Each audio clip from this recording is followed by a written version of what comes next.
Gracias, señora presidenta. En primer término, saludar su debate, senadora Marisa. Creo que nos da una información que nos hacía falta sobre el tema de las vías en los llanos orientales. Yo sacaría unas cuantas conclusiones de lo que se ha oído. Lo primero, pues, lamentar que un gobernador se haya gastado en lo que no era un compromiso que ya estaba asumido en relación con esas vías importantes en Villavicencio, porque pues eso por supuesto crea un problema complicado, porque en ninguna parte es fácil conseguir la plata.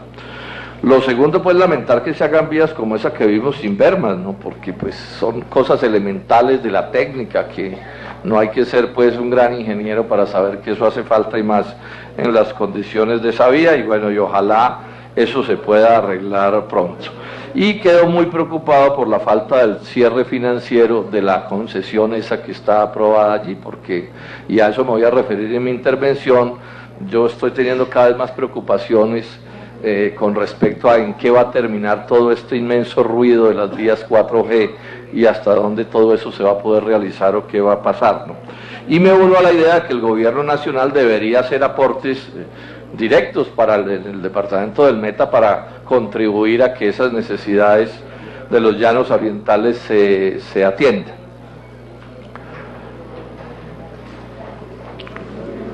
De otra parte, voy a hacer unos comentarios sobre este asunto de las vías 4G, que se ha discutido tan poco en Colombia. Yo le llamo, iba a decir que le iba a llamar la atención a los colombianos, pero le llamo la atención a los colegas más bien, a ver si podemos hacer este debate, ¿sí?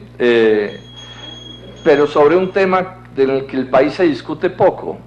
Se habla y se habla todo el día de las vías 4G, pero la mirada crítica prácticamente que no existe. Entonces yo voy a dejar unas cuantas preocupaciones sobre un tema al que le vengo echando ojo desde hace días.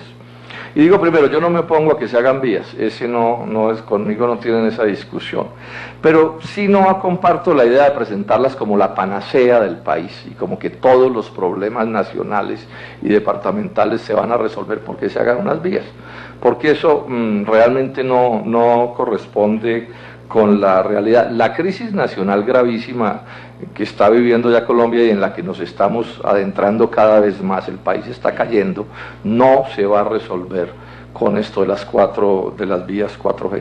Aquí hay un problema de modelo económico, y si ese problema del modelo económico no se resuelven los demás problemas. E inclusive ese modelo económico está afectando la manera de construir estas vías, y vamos a ver cómo eso está generando también un problema dentro de este proyecto de las vías 4G que podría terminar inclusive en una crisis. Veamos algunas cosas, por ejemplo, que vale la pena conocer sobre cómo las limitaciones que tiene este plan de las vías 4G. Yo no las veo como parte de un proyecto estratégico, digamos, de configurar el país de una determinada manera como un fin específico. Uno las mira y muchas de ellas son desilvanadas, son vías que pueden ser de importancia local, etcétera, pero no van a modificar el conjunto de la economía nacional.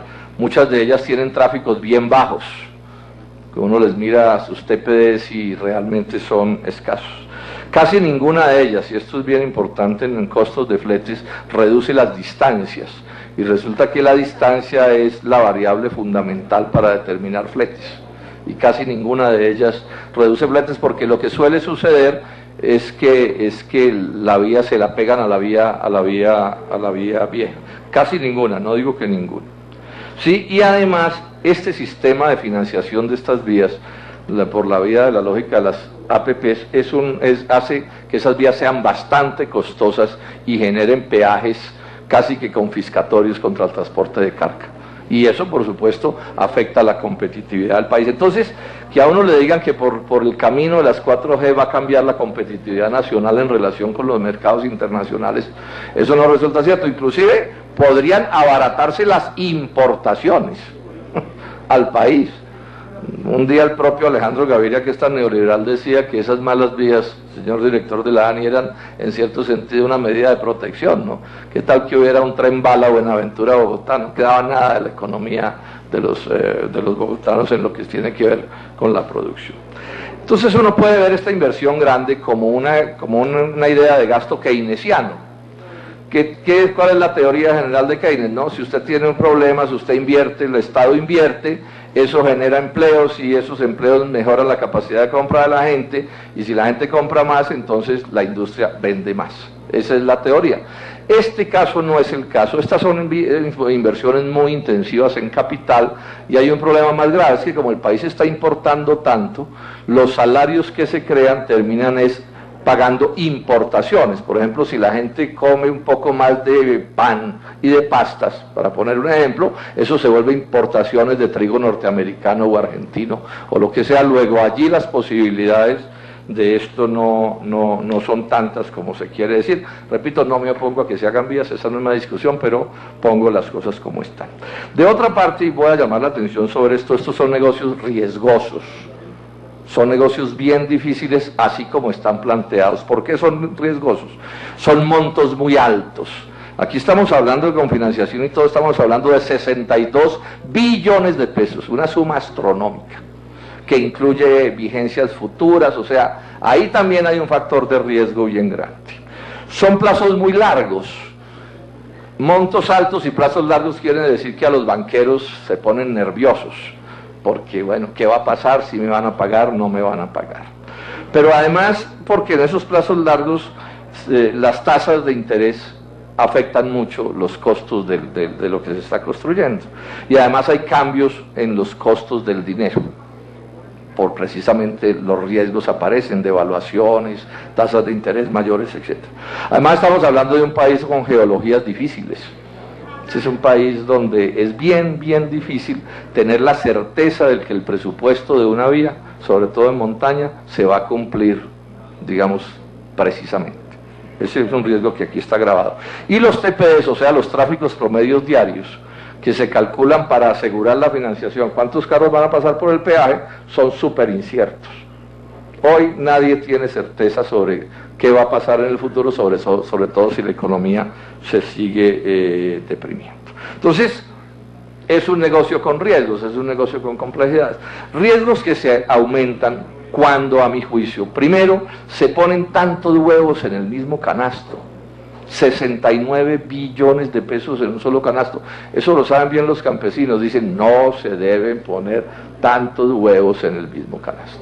Y más cuando además a este éxito de las vías 4G o a esas obras se le pegó el éxito político y presidencial del doctor Germán Vargas Lleras.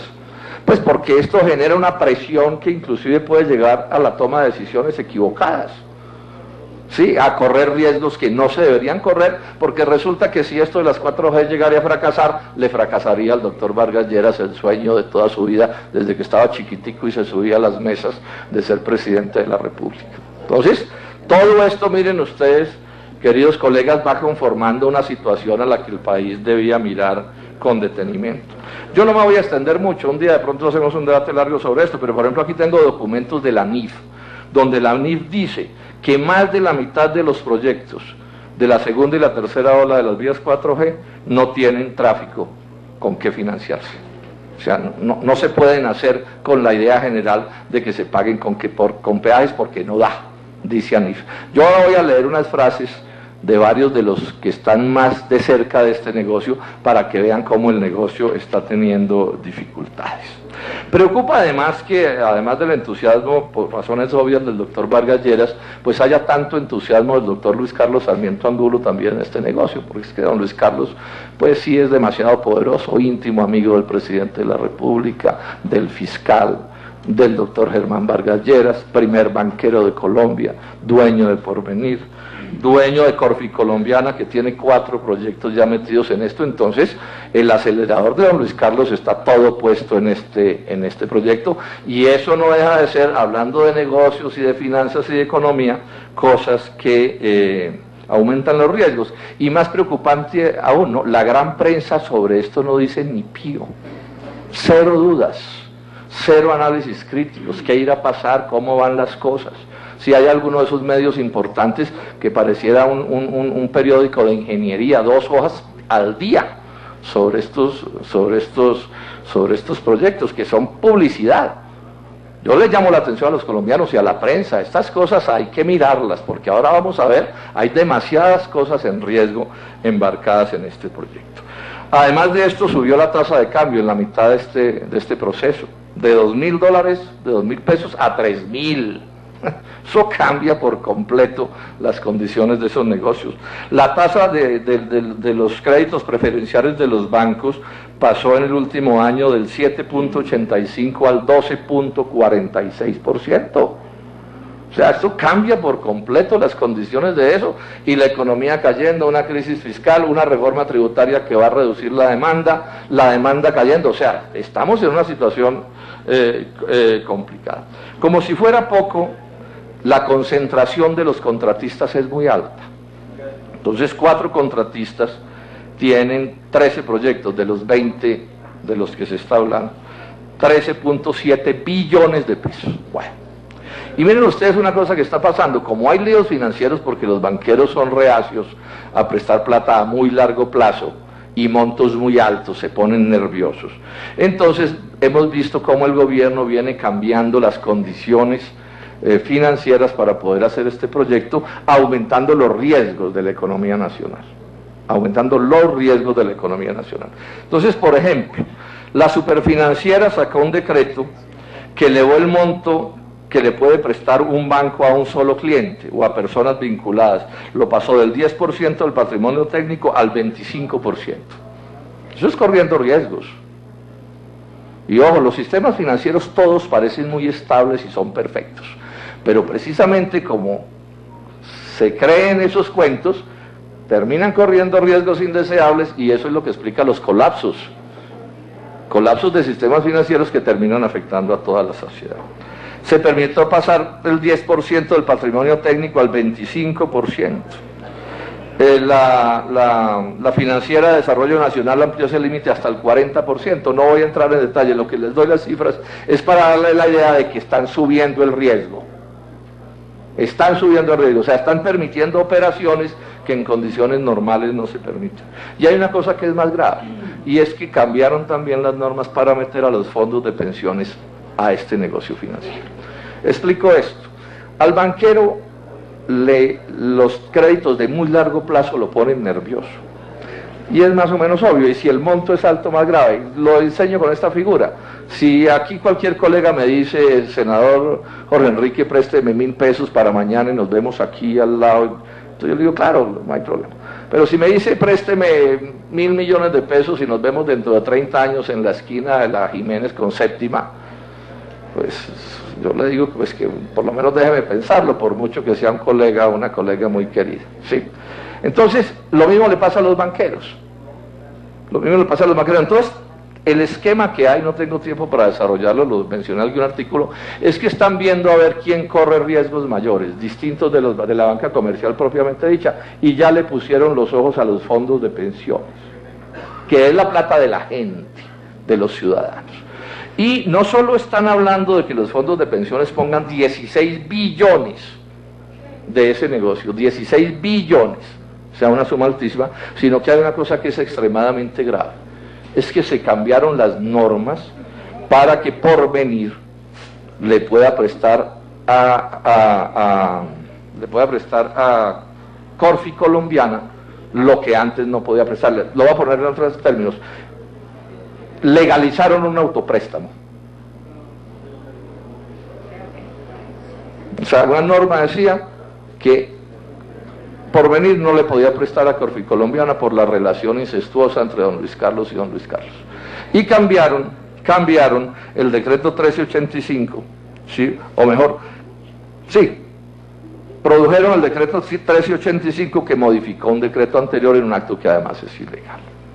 Entonces yo le llamo la atención a los colombianos, esto lo estoy dejando como una especie de constancia, senadora Marisa. A esto hay que echarle ojo. Yo llamo al gobierno a la seriedad y a la prudencia. ¿Sí? ¿Por qué? Porque las cosas se les pueden complicar. Voy a leer unas cuantas frases que de personas que les prometo, les juro, no son del polo.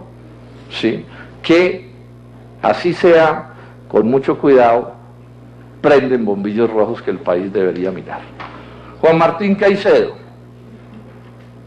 director de la organización de la infraestructura, él habla de una inversión monumental. Una inversión monumental. La ANIF dice que muchos de los proyectos no terminan de cerrar a tasas de interés que resulten razonables para todas las partes. Y se ve una gran improvisación del gobierno para subsanar carencias suficientes de garantías fiscales frente a elevados riesgos. Subrayo la palabra riesgos, ese es el punto. Sergio Clavijo, presidente de la ANIF, dice que la totalidad de los proyectos pueden lograrse si se multiplica por 3 la exposición del sistema financiero colombiano al sector de la infraestructura. Multiplicar por 3 en negocios son palabras mayores. Y dice, si eso no se da, el financiamiento de la tercera y de la segunda ola no cierra. Y al final dice, si no hacen ese cambio, refiriéndose a algo de la regla fiscal, nos están mintiendo y esa segunda y tercera ola no se va a hacer. Sergio Clavijo, presidente de ANIF.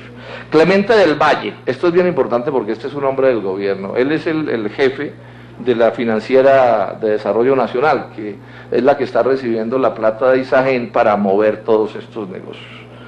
Mayo 25 del 2016, o sea, es bien reciente.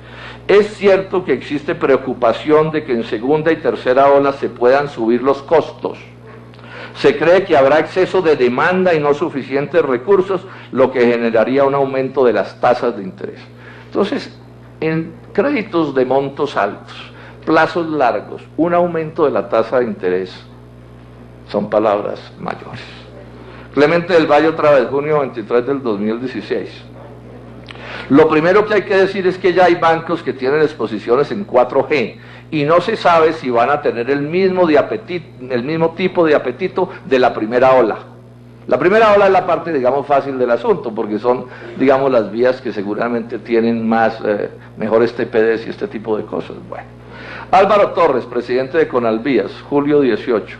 El aumento de las tasas de interés y el aumento del dólar ha puesto a los constructores a pensar en otros caminos para no quedar expuestos a asumir un excesivo costo financiero. Clemente del Valle, julio 18. A un financiador le da mucho miedo que el respaldo de un proyecto de 1.5 o 2 billones de pesos de deuda lo esté dando una empresa que no esté brindando mucho capital. O sea, poniendo los ojos sobre si las empresas tienen el músculo para meterse en negocios de este tipo. Clemente del Valle, otra vez, mayo 25. La realidad es que son pocos los actores que están participando. Ojo con esto. La realidad es que son pocos los actores que están participando. Ya lo mencioné, eso eleva el riesgo. Todos los huevos en el mismo canasto, o muchos huevos en el mismo canasto, eleva el riesgo. Y entonces dice, son los mismos bancos, las mismas firmas de abogados, las mismas firmas de ingenieros independientes, todos son los mismos. Clemente del Valle. El doctor Andrade, aquí presente, presidente de la ANI, dice, tenemos compromisos de una nueva figura que creamos, que son los fondos de deuda, un mecanismo a través del cual los fondos de pensiones pueden hacer inversiones en estos proyectos. Es una cosa sobre la cual hay que poner los ojos. O sea, si hay una cosa que por norma debe tener manejos ultraconservadores, son cosas como los fondos de pensiones, por razones obvias, es que son las pensiones de la gente, son montos muy altos, son pagos muy largos, bueno, toda una serie de características. Y entonces el doctor Andrade y otros más de los que han estado en este asunto han venido diciendo, no, la solución son los fondos de pensiones, o sea, que el riesgo que no corran los banqueros, porque los banqueros no es que no tengan plata, a los banqueros siempre les sobra la plata. Lo que pasa es que hay riesgos que no quieren correr, entonces se están poniendo los ojos sobre los fondos de pensiones. Bueno. Entonces dice el doctor Montenegro de Asofondos, pues es una información, dice, ha dicho que los fondos de pensiones estarían dispuestos a invertir hasta el 10% de su portafolio para financiar 4Gs, es decir, cerca de 16 billones. Platas largas, grandes en estos negocios, de larguísimo plazo, llenos de incertidumbres, etcétera, etcétera. Don Luis Carlos Sarmiento Angulo, esta es una frase casi increíble. Es un momento extraordinario para el país, la banca y los constructores. O sea, aquí hay grandes negocios, dice don Luis Carlos. Y agrega, Acá no se pueden tomar riesgos porque se trata del dinero del público, que es sagrado, pero es posible hacerlo.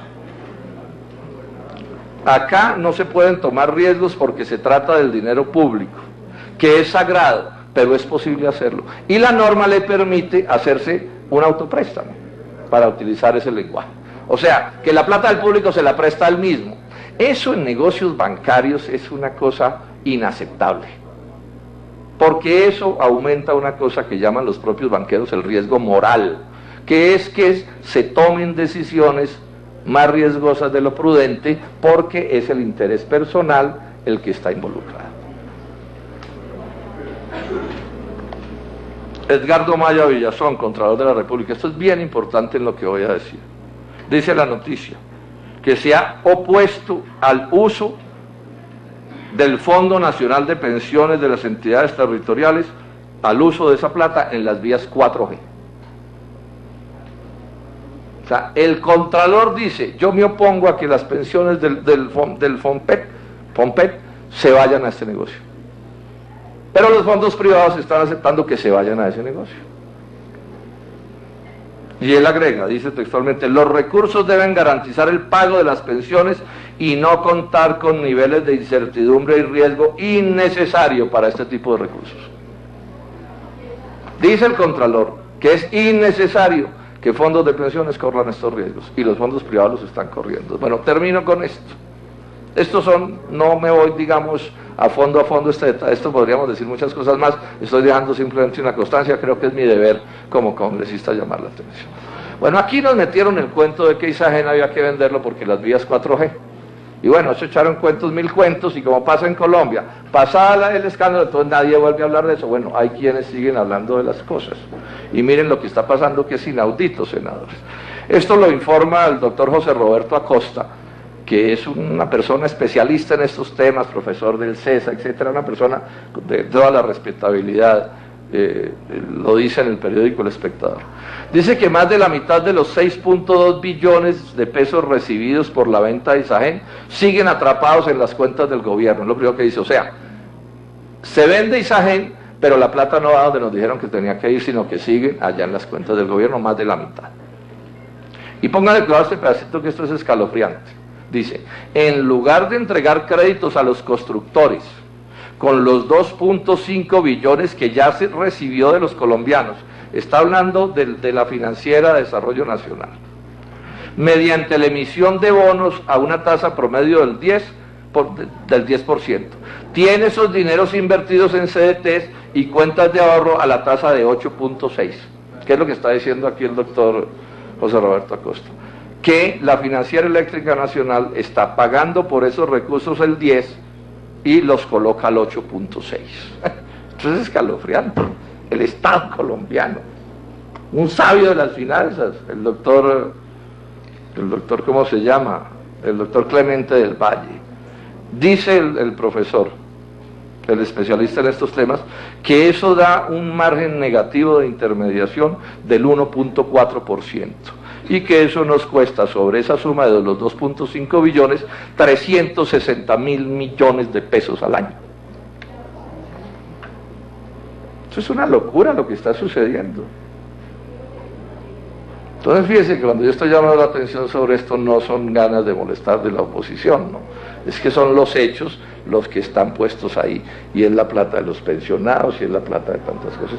Termino yo diciendo, yo no me opongo a que se hagan las vías, que se hagan vías, no, esa no es la discusión, ¿sí? Pero sí hay que mirar estas cosas con todo el detenimiento, y hay que llamar con toda seriedad al señor presidente de la República y al señor vicepresidente a que se muevan con prudencia y con seriedad y con rigor,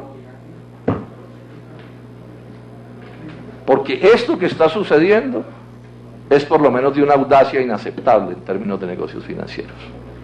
Porque ¿y si falla? No, claro, aquí me dirán, y ellos lo dijeron cuando cambiaron las normas para poder hacer ciertas cosas, no, es que vamos a tomar todas las medidas. Es que eso es lo que han dicho en todas las crisis financieras de la historia de la humanidad, que es que no ha debido pasar, todo está bajo control, lo hemos estudiado, no podía suceder, y si sucede, ¿qué pasa? llamo la atención sobre esto, lo dejo como una constancia, ojalá no pasa nada. Bueno, mejor, ojalá no siguieran actuando con actitud irresponsable, con una actitud políticamente inconveniente, con una especie de desesperación con esto, que es a lo que estamos asistiendo. Eso sería lo perfecto, pero bueno, si van a seguir con esa especie de locura, sí, péguense a los santos para que ojalá, a los santos pues a los otros, ¿cierto? Sí, para que ojalá no vaya a causarse un estropicio de proporciones mayúsculas. Muchas gracias, señora presidenta.